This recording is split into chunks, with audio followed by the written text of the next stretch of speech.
Welcome to part 3 of session 1 Answerplot. Today is going to be a very interesting episode as we are going after a serial killer. The serial killer that killed the yield from last year. Now, how do we know this is a serial killer? Well, it's been killing the yield of corn, soybeans, alfalfa, and actually wheat, oats, and barley as well. So that's how we know it's a serial killer. So today we're going to focus on going through and identifying what killed the yield in 2020. We've got some real scumbags for suspects too. We've got mixing order, large weeds, volunteer corn, foaming issues, and nitrogen issues. These are the suspects that are killing our yields. So join us today as we figure out exactly who killed the yield in 2020. With that, we're going to go to the lab and take a look at some mixing order problems that we may have had, and that's our chief suspect to start with. In search of who killed the yield, we have a sneaking suspicion that part of the problem may have come from mixing order. So as part of that, we're going to teach you guys how to do a jar test. Now, anytime we're talking about mixing order, what I'd recommend you remember is the method of whales and dales. Okay, and what that stands for, you got your wettable powders and your dries. Those are the first things that always go into the tank. So that'd be the W and the D. Okay, they have to go into the tank, get fully mixed into that water before we start adding other products. And it's best if we can have a half tank of water developed or fully in that tank before we start adding anything else. So continue agitating. Now, with that agitation, you don't want to be too aggressive, because being too aggressive with agitation can actually break apart some of these chemistries that we're adding into the future, those microencapsulations, the emulsifiers, those type of things. So we don't want to be too aggressive, but you definitely want to get these dry products in the tank. Okay, another thing that we want to add first into that tank is going to be our SC formulations, our suspension concentrates. And what those suspension concentrates are is basically the herbicide itself is treated on a dry clay particle, and then it's suspended into the solution. So think of things like Flexstar, think of things like Callisto, Impact, Armazon, Atrazine. Those type of products are suspended into that solution, and they're the type of products that when you look on the tank, it says shake well before use. Okay, the reason why is because they can settle out over time. So those are the things that we have to add first into the tank. Okay, so if we're doing a jar test, we're going to add in our water first. Usually I want to be about half full. And I know I get complaints all the time. Tyler, I can't get the tank half full. I got a 3-inch line going in. I only have so much time. Here's the thing, guys. If you slow down a little bit, and I know it's not great to slow down, especially when you got things to do, but it takes a lot longer to clean out a spray tank than it does to take the extra 2 minutes to let a little more water and slow down that 3-inch line so that we get all those products in the tank. By the way, Winfield United actually makes a jar test kit that makes this process very easily. And in the end, guys, you're going to do a jar test no matter what. The difference is it's either going to be a quart-sized jar or it's going to be a 1,200-gallon sprayer, right? So do a jar test to verify this works. First and foremost is going to be our dry products. Okay, as part of this as part of this jar test kit, it's going to give you the equivalency of how much you need to add. So in this case, we're going to put a half a teaspoon of this in here to represent our dry atrazine going into that tank. Okay, so we got our whales and dales, we got our wettable powders and our dries. And of course, we're going to do a light agitation.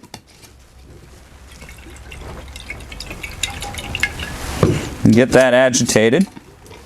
Next thing we're going to be looking at is our liquids. Okay, so things like glyphosate, things like 2,4-D, Dicamba. There's a Liberty, for example, would also be in that category. Okay, and with these, in this jar test kit, it's going to give you a syringe and the calculation to know exactly how much of this product we're going to be putting in there.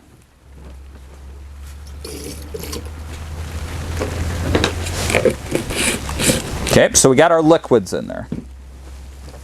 The next thing we're going to be looking for is our emulsifiable concentrates. Now in this particular mix, we don't actually have any emulsifiable concentrates to add here, so we're going to skip that. But the emulsifiable concentrates, when you add it to that spray tank, what's going to happen is it's going to balloon out. Basically what an emulsifiable concentrate is, or an EC, it's an oil. And so, as you guys know, oil doesn't mix very well with water.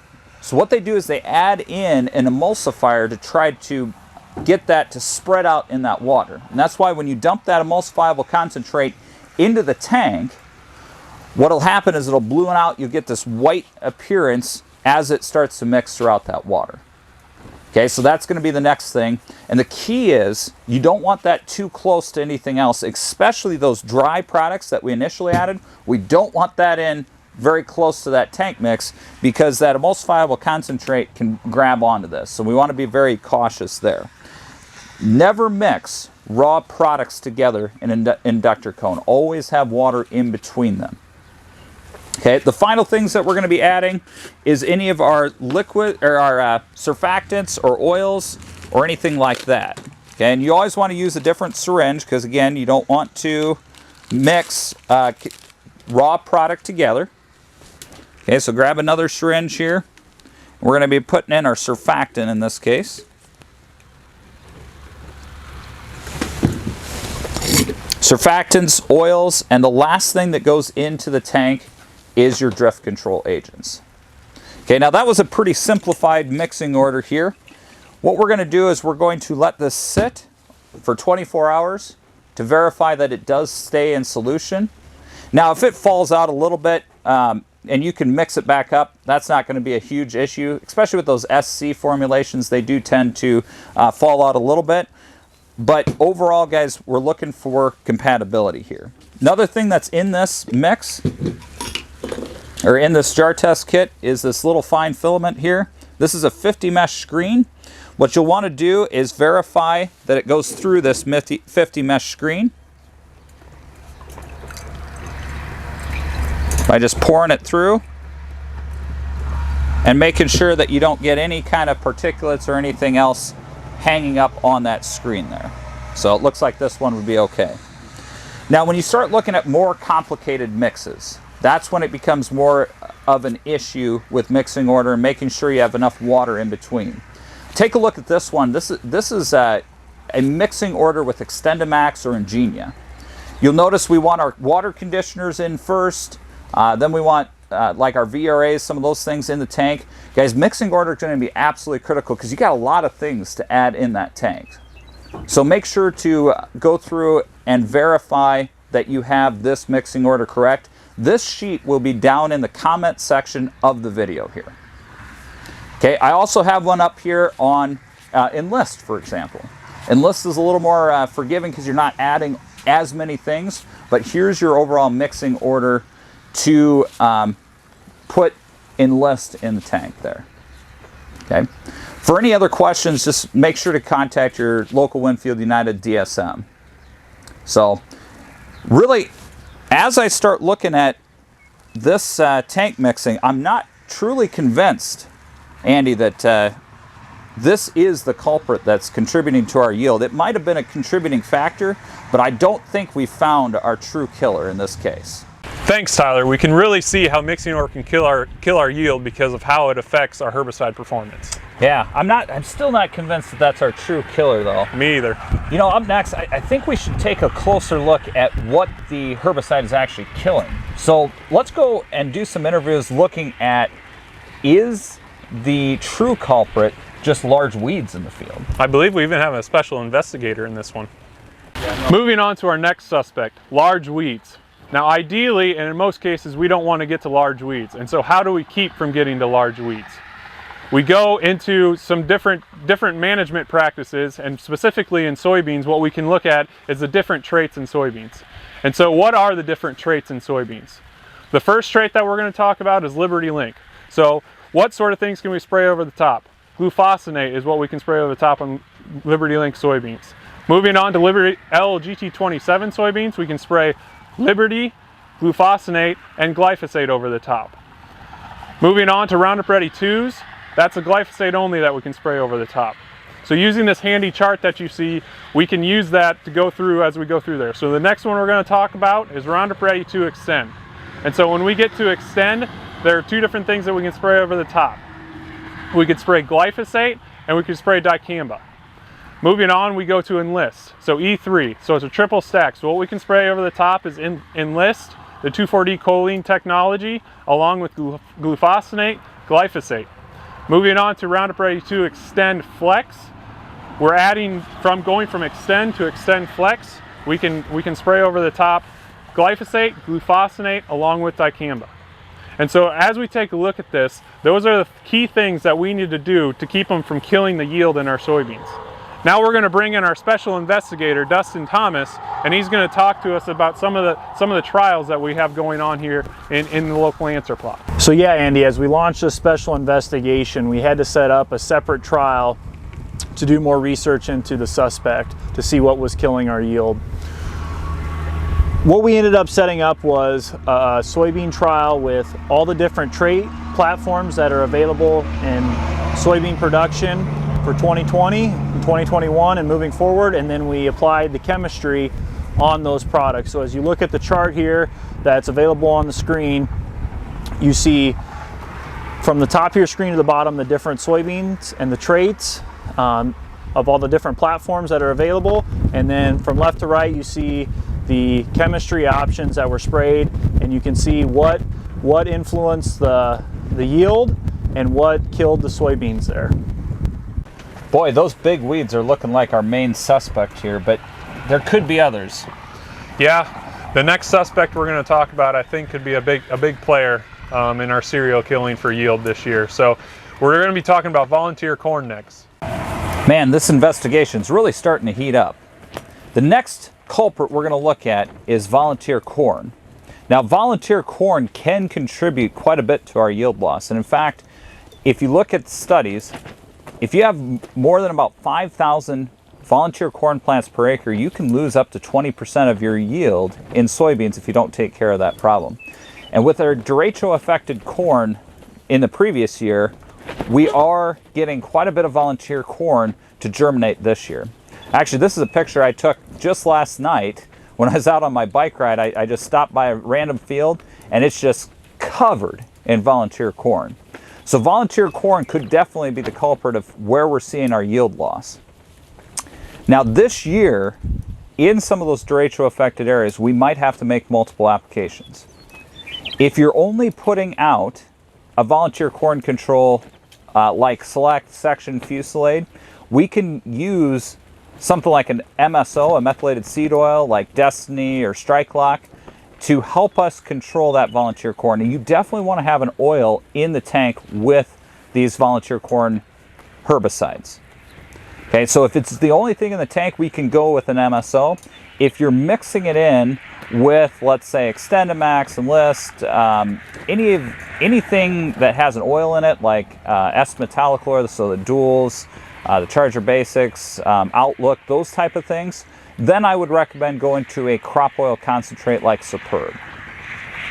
Another important concept to understand is anytime we're mixing volunteer corn herbicides with Extend, Enlist, Tavium, any of those, Ingenia, any of those type of herbicides, they do have an antagonistic effect with our Group 1 type herbicides. So we're going to need to bump up the rate of those volunteer corn products to get good control. So if you look on the label rate range and it says you can go anywhere from 6 to 9 fluid ounces. If you're going in with Extendamax or in with Ingenia, you're probably going to want to be closer to that 9 ounces to help overcome that antagonism. And don't forget to have the oil in the tank. It makes a big difference.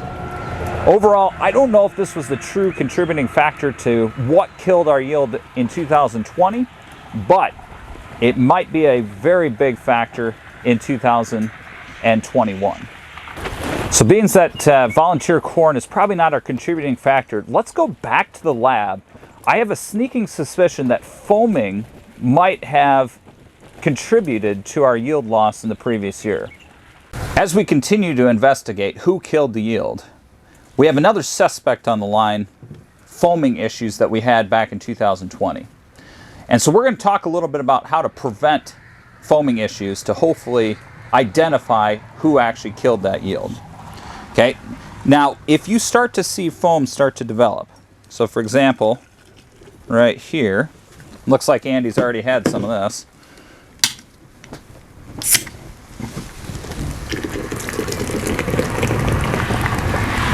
What we can do is we can use a little bit of Foaminator Dry and have it actually cut right through that foam.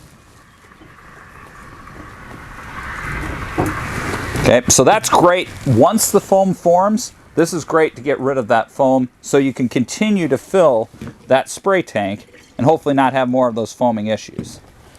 Okay, another product, if you know that you have foam that's going to form, we can use Fast Break. And Fast Break does a nice job of preventing that foam from forming in the first place. You can see it cuts right through that foam and prevents that foam from forming in the first place. So this got me to thinking, you know, it's great that we can go through and look at foaming products on beer, for example. It works very, very well. One thing that I haven't tried, and this is the first time I've ever tried this, so this should be very interesting. I was curious as to whether or not Foam Break will actually help with Diet Coke and Mentos. So we're going to try this here. First of all, let's take a look at what the reaction is when we just put that in the tank. Okay, so we're going to take, what, you think 2? 2 would be enough? All right. We're going to take 2 in here and just see the reaction that we get.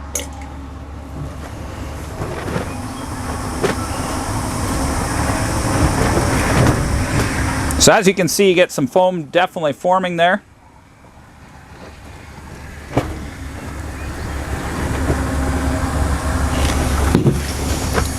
Okay, so let's just try this with a little bit of Foam Break in there, see if we can stop that reaction from occurring.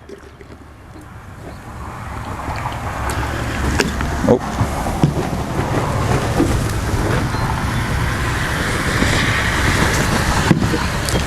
I'll just put all the ones I got left in here. Oh, still got 2 left.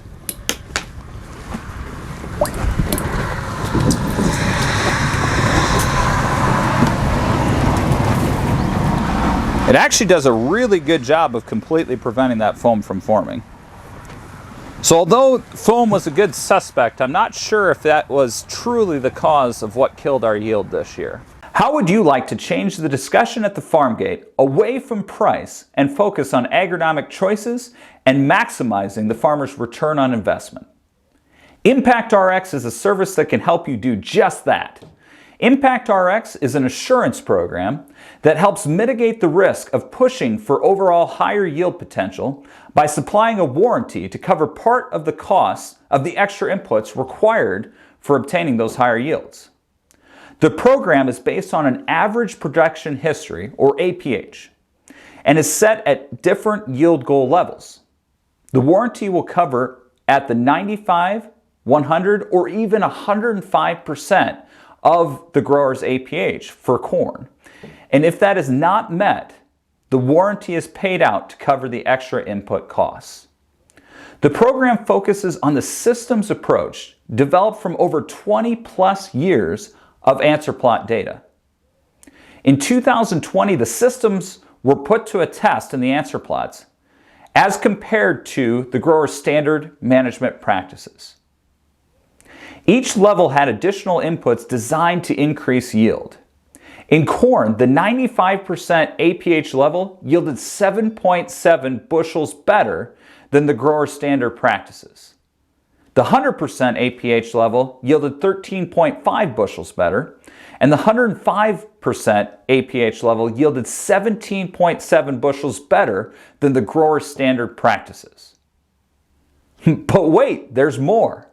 In soybeans, the 90% level out-yielded the grower's standard management practice 1.3 bushels, the 95% APH level out-yielded 2.3 bushels, and the 100% level outperformed the grower's standard management practice by 3.9 bushels.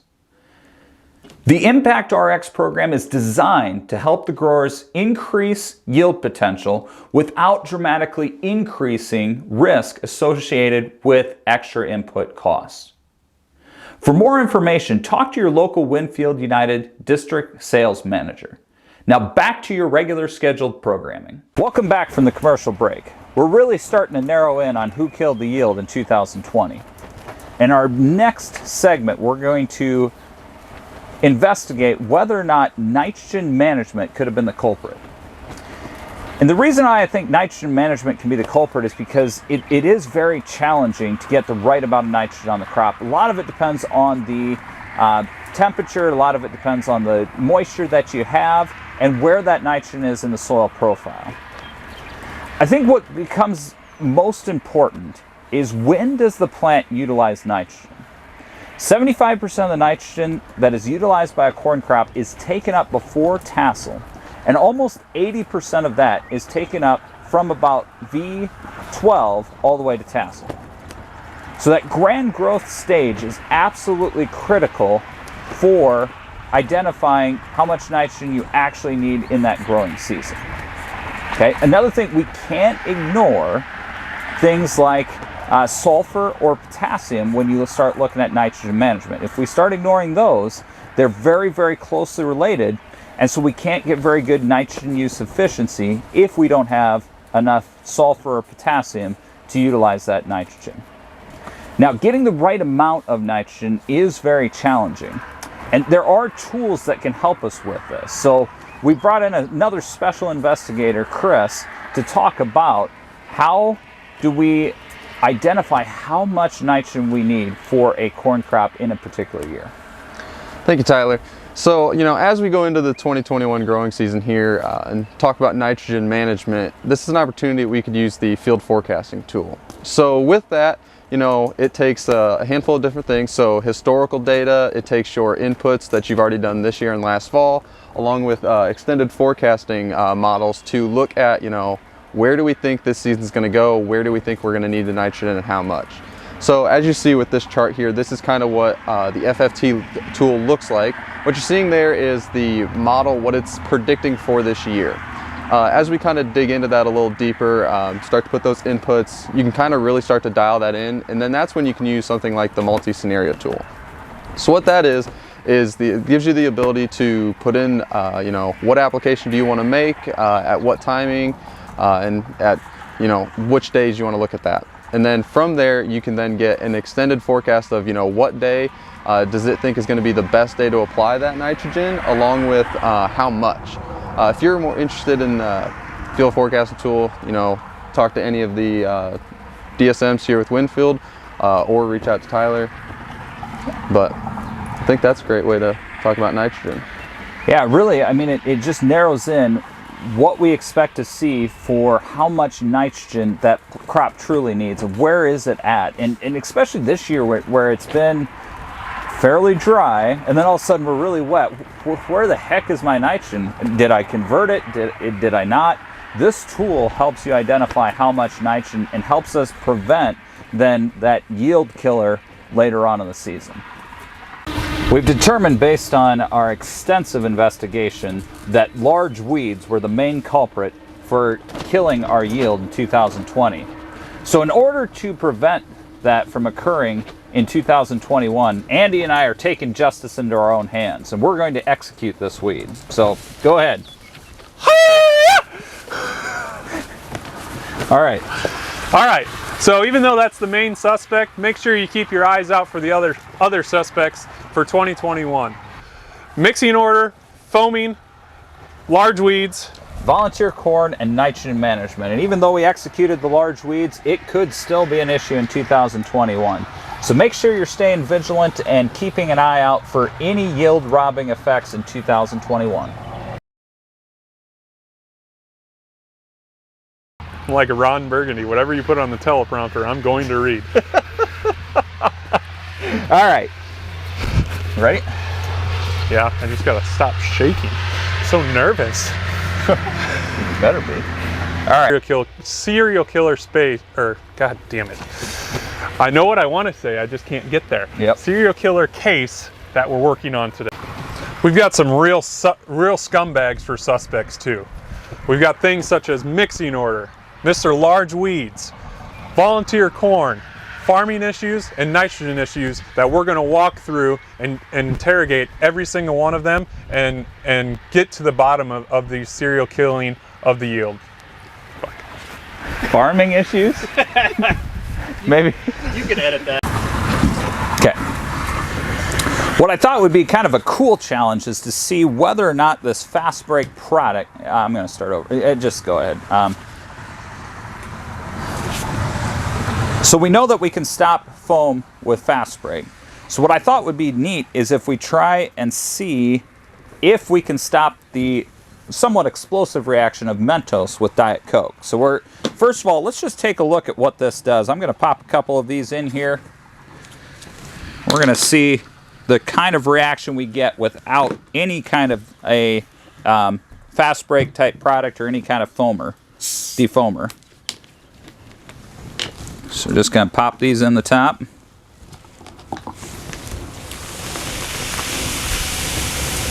All right, so there's your reaction without any fast break. Now we'll add a little bit of fast break in there. We'll have to mix it in a little bit before we do this.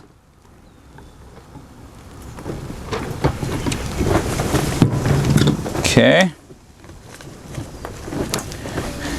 And we'll see if we can prevent that foam.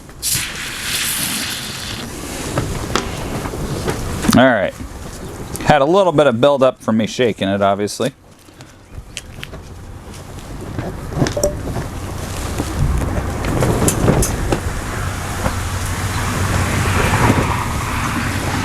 It's a valiant effort, Tyler. We'll just use the first take, huh? Yeah. It did foam in that cut, so if they can see it. Yeah. Nitrogen management, Foaming problems, herbicide management, and some of the other ones. All right. Yeah. Well, we'll just I'll just cut it out, and Yeah. so stand there and To stop it. no, I'll keep it going.